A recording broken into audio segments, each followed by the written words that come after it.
Hi there, Darren Overstreet here, lead evangelist for the Seattle Church of Christ.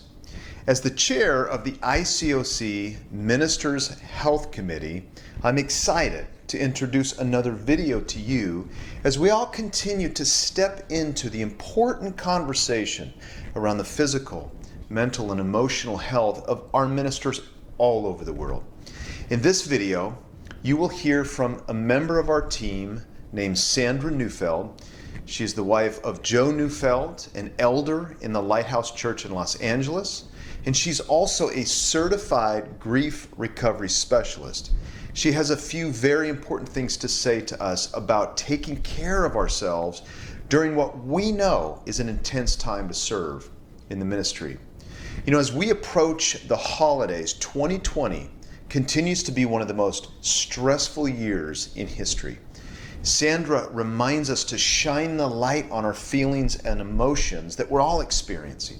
Stress and anxiety are normal parts of what we do. The key is to be open about it. Call it what it is. Deal biblically with it. And then surround yourself with people who can be key resources. To this end, we want you to know that we are currently developing a resource page on Disciples Today just for you as leaders. As we build it, we will have videos, articles, and book recommendations, helpful links for you, and a way to contact us if you feel you need some significant help. That should be up and running very soon, so stay tuned. We truly hope this video helps you. We will have another one for you in December. God bless you for all you do for God's people.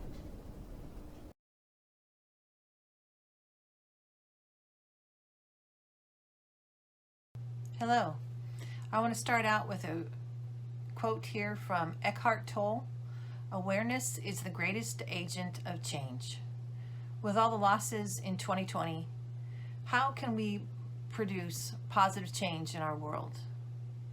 In the last 9 months, over 1 million people have died worldwide due to COVID-19, and it's anticipated we could even possibly reach 2 million by mid-January of 2021.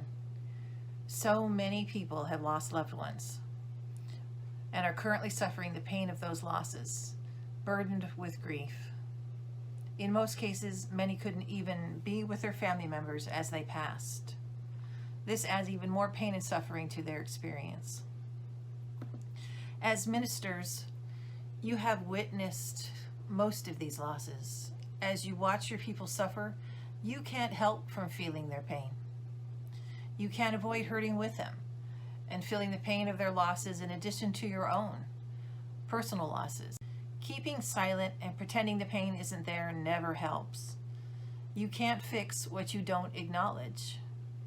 As ministers, and ultimately we are shepherds, we have to become aware of our own need for care before we can become a safe place for our members, and hopefully that safe place would be free of judgment.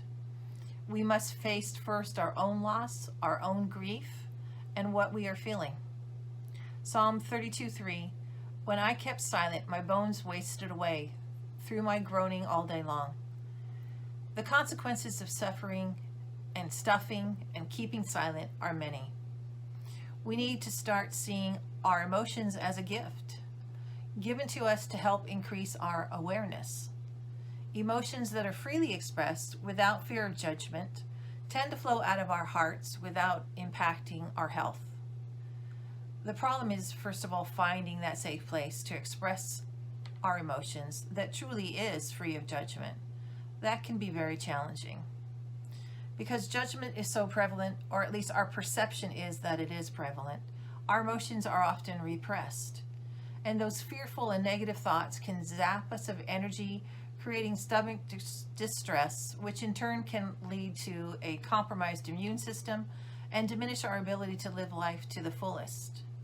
Psalm 38:7, my back is filled with searing pain. There is no health in my body. I am feeble and utterly crushed. I groan in anguish of heart. We have all suffered disappointments in 2020, so it's completely normal to have feelings, hurt feelings, challenging feelings. Those feelings need to be expressed, but in a healthy way. The first step to recovery involves simply slowing down long enough to give yourself time to figure out what it is you're truly feeling and what disappointments you might be holding on to. It's imperative that you become aware so that those stored pains will stop negatively affecting your day to day. Keep in mind, we're all unique, completely unique in how we grieve and how we express our loss. Grieving hearts full of pain present themselves in a variety of ways.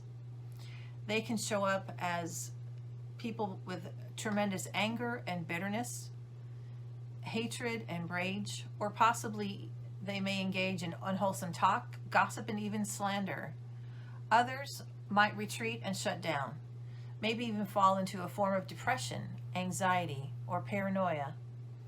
Whatever the emotion, we need to try to tap into the why behind the behavior. The grieving heart doesn't need judgment and correction. It needs compassion and understanding. Someone who is willing to listen and wants to understand. How many times have we, when confronted with someone who is angry or bitter, quickly concluded, oh, that brother or sister is just in sin? Or said something to this effect to someone who is grieving. You just need to trust God, it's going to be okay. You need to realize that when we say things like that, number one, we shut down the person who's hurting by judging them, but also too, by making comments that you just need to trust God, it really makes the griever feel like, okay, I should be resolved, that I'm not spiritual if I'm not, and makes them way less likely to talk about how they're feeling. So basically, we need to take the time to look deeper. We need to figure out what is fueling those emotions. The path to figuring out the why behind their behavior has to begin with facing the truth of the past, no matter how painful. Facing the truth about our past and being honest with how we feel, not only with God, but with others, will set us free. We need to learn how to express those feelings in a healthy and effective way. It's critical to our emotional health. Oftentimes, the strength of our reactions to current life events have very little to do with that event. In many cases, they are being fueled by past wounds and unresolved hurts that have accumulated in our hearts. These unexpressed emotions, if left stored and stuffed, will greatly impact our lives and our actions. Some of you might be thinking right now, I'm doing great, okay? I don't have any pains in my past or current grief. I think you got to realize it's very likely that grief has found its way into each one of our lives. It's safe to assume that at least you are dealing with the fact that our world has changed in ways we never could have anticipated. It's also safe to assume that you have suffered many disappointments due to all the unmet expectations we all had of 2020. Unmet expectations can cause grief and loss. It will become important to assess if your expectations are realistic. If they are not, get help putting them into proper perspective. Some of us set unrealistic goals and set ourselves up for failure. No matter what, even if your expectations aren't rational or realistic, discussing them is imperative. Be completely transparent and truthful about how you feel. Many of you might be afraid of expressing your stronger emotions for fear of losing control. I want to share with you an exercise that will help. First of all, you have to begin with identifying what it is you're truly feeling. And then while you're alone in a private room and possibly in front of a mirror, practice out loud saying what you're feeling.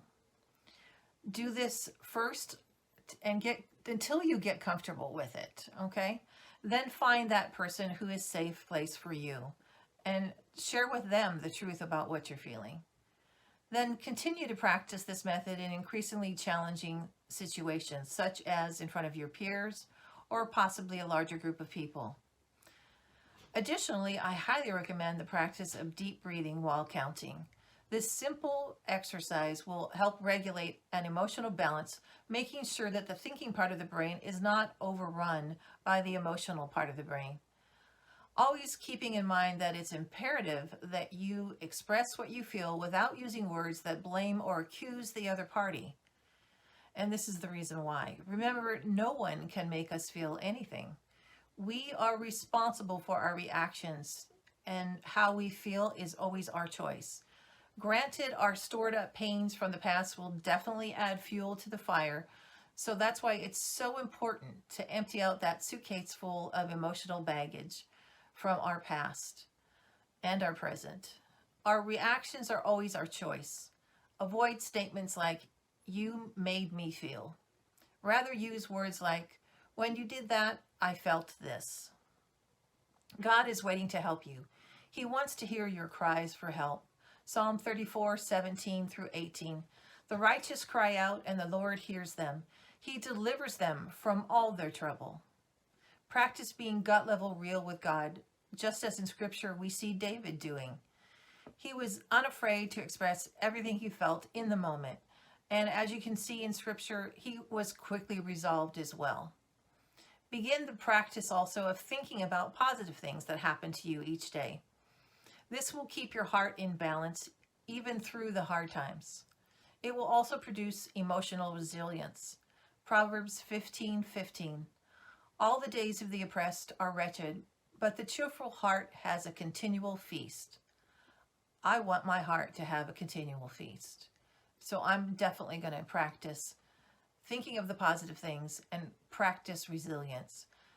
Positive emotions produce serotonin and help the body counteract the production of cortisol produced by our negative emotions. When we constantly ruminate over our misfortunes, it's essentially like exercising only one part of our body. For example, if you take the right arm and say that represents our negative thoughts, our positive thoughts, and the left arm represents our negative thoughts. If we're constantly only exercising that left arm and never working the right arm, that muscle will atrophy, and when a heavy emotional load comes our way, we won't be able to carry it. So practice self-care. Be intentional about thinking about positive things. Intentionally reach out and connect with others. You need it too. Verbalize the positive things we feel to our friends and family while we have the chance. As Philippians 4:8 reminds us, finally, brothers and sisters, whatever is true, whatever is noble, whatever is right, whatever is pure, whatever is lovely, whatever is admirable, if anything is excellent or praiseworthy, think about such things. By recognizing things like joy, awe, love, hope, gratitude, and inspiration, you can increase the positivity in your life. Positive emotions lead to emotional resilience. Emotional resilience is like a rubber band. No matter how far an emotional resilient person is stretched or pulled by negative emotions, they have the ability to bounce back to their original state, hoping that that original state is a state of peace. With regards to grief and loss, self-examination is crucial. Regaining peace and growing in resilience involves getting resolved with the past. Let's all become aware and practice self-care. Thank you.